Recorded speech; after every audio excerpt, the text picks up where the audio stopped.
नमस्कार, आप देख रहे हैं न्यूज समय तक और मैं हूं आपके साथ अमन त्रिवेदी। आइए नजर डालते हैं आज की ताजा खबरों पर। पूरे देश में गणेश चतुर्थी की धूम। पीएम मोदी ने भी सभी देशवासियों को दी बधाई।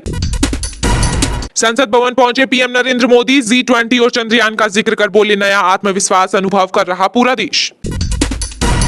नए संसद भवन के एंट्री गेट पर लगे हैं हाथी, घोड़े और गरुड़ के स्टेच्यू। भारतीयता और वास्तुशास्त्र से है कनेक्शन। संसद का सत्र छोटा है लेकिन ऐतिहासिक निर्णय का सत्र है। विशेष सत्र की शुरुआत से पहले बोले पीएम मोदी। आईटी रेड के बाद पीएम मोदी की तारीफ करने लगे समाजवादी पार्टी के राष्ट्रीय महासचिव आजम खान। कहा, वे देश के सबसे बड़े व्यक्ति हैं। संसद में महिला आरक्षण पर बिल ला सकती है सरकार। बुधवार को पेश हो सकता है विधेयक।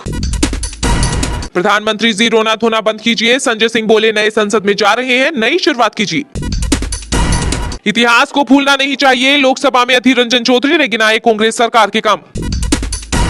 5 राज्यों में विधानसभा चुनाव के बाद हो सीट बंटवारा। सीडब्ल्यूसी में कांग्रेस नेताओं की मांग। कहा, परफॉर्मेंस अच्छा रहा तो ज्यादा सीटें मांग सकेंगे। भारत ने विश्व मित्र के रूप में जगह बनाई। कुछ लोगों को फिर भी देश पर शक। लोकसभा में बोले पीएम मोदी। इंडिया गठबंधन छोड़ सकते हैं सीएम नीतीश कुमार। चिराग पासवान ने कहा, विपक्षी दलों को उन पर भरोसा नहीं। बदलना है तो अब हालात बदलो। ऐसे नाम बदलने से क्या होता है। संसद के विशेष सत्र में केंद्र पर बरसे मल्लिकार्जुन खड़गे। हिंदू धर्म का खात्मा ही नहीं, देश तोड़ना भी इनके मन में। तमिलनाडु के गवर्नर ने डीएम के नेताओं को लिया आड़े हाथों। यूनेस्को की विश्व धरोहर सूची में शामिल हुआ पश्चिम बंगाल का शांति निकेतन। पीएम मोदी बोले, भारतीयों के लिए गर्व का क्षण। नेहरू, इंदिरा और नरसिम्हा राव समेत पूर्व प्रधानमंत्रियों का जिक्र कर पीएम मोदी ने संसद के विशेष सत्र में बताई अपनी सरकार की उपलब्धियां। प्रधानमंत्री मोदी बोले, पुराने भवन नई पीढ़ी को देता रहेगा प्रेरणा। देश के लिए आगे बढ़ने का अवसर। संसद में बोले पीएम मोदी। कहा, सदन के कर्मचारियों का योगदान भी नहीं भुलाया जा सकता। आम आदमी पार्टी के 2 सांसद विशेष सत्र में नहीं ले सकते हिस्सा। विपक्षी पार्टियों ने सरकार के खिलाफ खोला मोर्चा। राज्यसभा में कांग्रेस अध्यक्ष मल्लिकार्जुन खड़गे बोले, कांग्रेस ने 70 साल में लोकतंत्र को बचाया। नाम बदलने से कुछ नहीं होता, हम इंडियन हैं। संसद में कांग्रेस सांसद अधीर रंजन चौधरी का चल रहा था भाषण। तभी सोनिया गांधी बोली, carry on carry on. Jharkhand के सीएम हेमंत सोरेन को लगा झटका। ईडी समन मामले में सुप्रीम कोर्ट ने नहीं दी राहत। सीएम ने समन को बताया गैरकानूनी। दिल्ली में इंटेलिजेंट ट्रांसपोर्ट सिस्टम होगा लागू। एआई बेस्ड कैमरे 24 घंटे करेंगे सड़कों की निगरानी। गजेंद्र सिंह शेखावत जब पैदा भी नहीं हुए थे तब से मैं राजनीति में हूं। बीजेपी की वरिष्ठ विधायक सूर्यकांता व्यास ने केंद्रीय मंत्री पर किया पलटवार। कांग्रेस सांसद अधीर रंजन चौधरी ने बीजेपी पर कसा तंज। कहा, मनमोहन सिंह मौन नहीं थे, वे कम बात और कामकाज ज्यादा करते थे। हिमाचल के सीएम सुखविंदर सिंह सुक्खू का बड़ा ऐलान। कहा, एकल ऊर्जा व्यापार डेस्क की होगी स्थापना। 3 प्रमुख संस्थाओं के बीच समन्वय बढ़ाने पर दिया जोर। भारतीय सेना प्रमुख जनरल मनोज पांडे ने भुज सैन्य स्टेशन का किया दौरा। सैन्य कर्मियों के साहस को सराहा। महाराष्ट्र के सीएम एकनाथ शिंदे ने पीएम मोदी को लेकर किए गए विपक्ष की आलोचनाओं का दिया जवाब। कहा, शेर से नहीं लड़ सकते हैं भेड़ बकरियां। वामपंथी विचारधारा पर आरएसएस प्रमुख मोहन भागवत बोले, स्कूल में बच्चों से प्राइवेट पार्ट्स के नाम पूछे जा रहे। ऐसे लोग खुद को साइंटिस्ट बुलाते हैं। सपा सांसद शरीफ कुर रहमान की सलाह मायावती की ओर। ओवीसी ने मानी तो यूपी में बदल जाएगी तस्वीर। बीजेपी की बढ़ सकती है परेशानी। समंदर में ही चीन को पटकनी देने की तैयारी कर रहा भारत। 175 युद्धपोतों को शामिल कर ताकत बढ़ाने की है तैयारी। पश्चिम बंगाल की सीएम ममता बनर्जी के अनुरोध पर केंद्रीय परिवहन मंत्री नितिन गडकरी की भारतमाला परियोजना को संशोधित करने पर हुआ सहमत। मध्य प्रदेश में बोले आम आदमी पार्टी के राष्ट्रीय संयोजक अरविंद केजरीवाल। कहा, यहां 2 पार्टियां हैं, इस बार दोनों को उखाड़ फेंक दो। बिहार में एनडीए में नीतीश कुमार की वापसी पर सवाल पर बीजेपी के विधायक नीरज बबलू ने दिया बड़ा बयान। कहा, सीएम आरजेडी से परेशान है। बिहार में भाजपा के राज्यसभा सांसद का एक्सीडेंट। कंटेनर से टकराई कार। एमपी समेत 5 हुए घायल।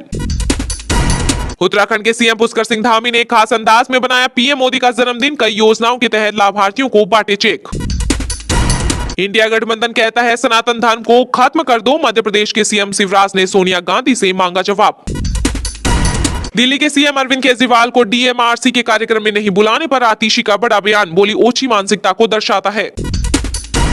मध्य प्रदेश के पूर्व मुख्यमंत्री दिग्विजय सिंह का बड़ा आरोप। कहा, आदिवासी जैविक खेती योजना में हुआ भ्रष्टाचार। राष्ट्रपति से की जांच की मांग। सरकारें आएंगी जाएंगी, पार्टियां बनेंगी बिगड़ेंगी, जब संसद में पीएम मोदी ने वाजपेयी की बातों को किया याद। हरियाणा के 10 से 15 जिले में शुरू होगी पीएम ई बस सेवा, चौक टू चौक चलेगी इलेक्ट्रिक बसें।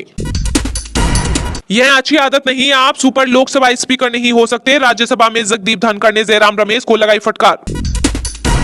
राजस्थान में कांग्रेस चुनाव जीती तो कौन होंगे सीएम, सीडब्ल्यूसी की बैठक के बाद सचिन पायलट का बड़ा दावा। 45 एमएलए हमारे संपर्क में, जनवरी के बाद गिर जाएगी सिद्धरमैया की सरकार, बीजेपी नेता के दावे से कर्नाटक में मचा हड़कंप। जम्मू कश्मीर के एलजी मनोज सिन्हा बोले, बलिदान हुए सैनिकों का लेंगे बदला, दुश्मन को करारा जवाब दिया जाएगा। आपसे प्रधानमंत्री बात करना चाहते हैं, दरभंगा के टीचर की मेट्रो में पीएम मोदी से मुलाकात, रख दी एम्स की मांग। दिल्ली में ऑटो रिक्शा के लिए नया नियम, सभी ऑटो में जीपीएस ट्रैकिंग लगाने का दिया निर्देश, ऐसा न होने पर होगी कार्रवाई। राज्यसभा सांसद बने यूपी के पूर्व डिप्टी सीएम दिनेश शर्मा, संसद के विशेष सत्र में ली शपथ। पश्चिम बंगाल में ईडी के शिकंजे में एक बार फिर टीएमसी सांसद नुसरत जहां, फ्लैट बिक्री केस में कंपनी की ऑडिट रिपोर्ट हुई ट्रैक। सुप्रीम कोर्ट ने महाराष्ट्र विधानसभा स्पीकर से कहा, अगले हफ्ते मुख्यमंत्री एकनाथ शिंदे के सहयोगी विधायकों की अयोग्यता से जुड़ी याचिकाओं पर करे सुनवाई। ओडिशा के सीएम पटनायक ने कटक में 541 करोड़ रुपए की परियोजना का किया उद्घाटन शिलान्यास, विपक्ष ने किया प्रदर्शन। एशिया कप जीत, भारत लौटी टीम इंडिया, तस्वीरों में कप्तान रोहित शर्मा समेत खिलाड़ियों का दिखा दिलचस्प अंदाज। लोकसभा चुनाव की तैयारियों के बीच बीजेपी मुख्यालय पहुंची अपर्णा यादव, टिकट को लेकर चर्चा तेज। डीटीसी बस मार्शलों का सीएम अरविंद केजरीवाल के घर के बाहर प्रदर्शन, 5 महीने से नहीं मिली सैलरी। कावेरी जल प्रबंधन प्राधिकरण का कर्नाटक को आदेश, तमिलनाडु के लिए 15 दिन छोड़े 5000 यूसेक पानी। मध्य प्रदेश में शिवराज सरकार पर बरसे पंजाब के सीएम भगवंत मान, कहा इनके 18 साल और हमारे 18 महीने मिलाकर देख लो। हरियाणा के यमुनानगर में आर्मी के हेलीकॉप्टर में आई तकनीकी खराबी, खेत में कराई गई इमरजेंसी लैंडिंग। छत्तीसगढ़ की जनता डबल इंजन की सरकार बनाने के लिए तैयार, अंबिकापुर में बोले यूपी के डिप्टी सीएम केशव प्रसाद मौर्य। पाकिस्तान में मांगी गई पीएम मोदी की सलामती की दुआएं, गुरुद्वारा डेरा करतारपुर साहब में हुई अरदास। संसद में महिला आरक्षण पर बिल ला सकती है सरकार, बुधवार को पेश हो सकता है विधेयक। केंद्र सरकार महिला आरक्षण बिल ला सकती है, संसद के विशेष सत्र में बुधवार को बिल पेश हो सकता है। करीब 27 साल से लंबित महिला आरक्षण विधेयक अटका पड़ा है और जब सरकार इस पर यह बड़ा कदम उठाने वाली है तो बता दें कि संसद के 5 दिवसीय सत्र में एक दिन पहले सरकार द्वारा बुलाई गई सर्वदलीय बैठक के दौरान विपक्षी गठबंधन इंडिया सहित राष्ट्रीय जनतांत्रिक गठबंधन के कई दलों ने सत्र में महिला आरक्षण विधेयक पारित करने की जोरदार हिमायत की थी, जिस पर सरकार ने कहा कि वह उपयुक्त समय पर निर्णय लेगी। बैठक में लोकसभा और राज्य विधानसभाओं जैसे निर्वाचित संस्थाओं में महिला आरक्षण की जोरदार वकालत की गई। भारतीय जनता पार्टी के सहयोगी और राष्ट्रवादी कांग्रेस पार्टी के नेता प्रफुल्ल पटेल ने कांग्रेस एवं उसके सहयोगियों की इस मांग में उनका साथ दिया। साथ ही भारत राष्ट्रीय समिति, तेलुगु देशम पार्टी और बीजू जनता दल ने सरकार से आग्रह किया कि संसद की कार्रवाई नई इमारत में स्थानांतरित होने के महत्वपूर्ण अवसर पर महिला आरक्षण विधेयक पारित कर इतिहास रचा जाए। सर्वदलीय बैठक के बाद बीजेड नेता पिनाकी मिश्रा ने कहा कि नए संसद भवन से एक नए युग की शुरुआत होनी चाहिए और महिला आरक्षण विधेयक पारित होना चाहिए। उन्होंने कहा कि उड़ीसा के मुख्यमंत्री नवीन पटनायक इस विचार के बड़े समर्थक हैं। राकंपा नेता पटेल ने कहा कि उन्हें उम्मीद है कि यह विधेयक आम सहमति से पारित हो जाएगा। हालांकि राष्ट्रीय जनता दल और समाजवादी पार्टी जैसी कुछ क्षेत्रीय पार्टियों ने महिलाओं के लिए ऐसे किसी भी आरक्षण में पिछड़ी जातियों, अनुसूचित जाति और अनुसूचित जनजाति की महिलाओं का कोटा निर्धारित करने का मुद्दा उठाया। महिला आरक्षण से संबंधित मांगों के बारे में पूछे जाने पर संसदीय कार्य मंत्री प्रहलाद जोशी ने इसे ज्यादा तवज्जो नहीं देते हुए कहा कि सर्वदलीय बैठकों के दौरान पार्टियां अलग अलग मांगे करती हैं। उन्हें कहा गया कि उपयुक्त समय पर इस संबंध में फैसला लिया जाएगा।